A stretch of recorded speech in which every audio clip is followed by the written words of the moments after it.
Ce ne sono già che hanno chiuso, c'è anche chi non lo può fare, capiamo benissimo perché chi ha investito tantissimo, chi si è indebitato non è che può fare quello che vuole, è condizionato dal mercato. Il problema è che abbiamo iniziato a entrare nel tunnel prima del Covid e non stiamo vedendo ancora la luce. Difficoltà di reperire materia prima agricola, costi energetici per i processi industriali alle stelle e poi dubbi sulla tenuta dei consumi.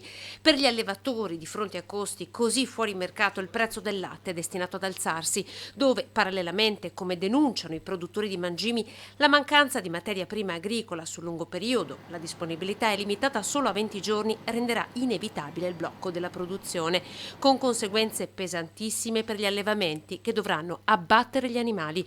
La profezia è funesta.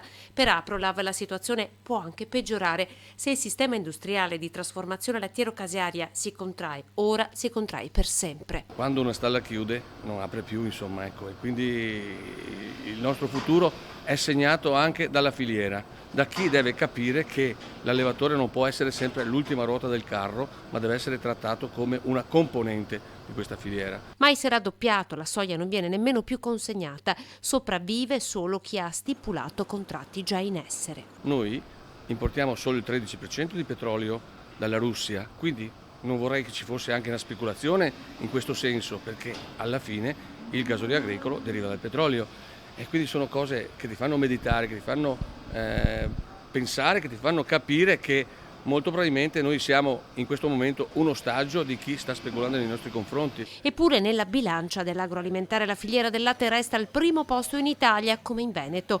Solo nel comune di Chiarano, su 182 aziende produttrici di latte, ne sono sopravvissute 4. Il Veneto 20 anni fa aveva 43.000 stalle, oggi sono meno di 2.500. Se non c'è latte, naturalmente non ci saranno le lavorazioni, si creerà disagio anche per quello che riguarda l'occupazione, ma queste cose secondo me il politico, quello che conta in questo momento, non le capisce.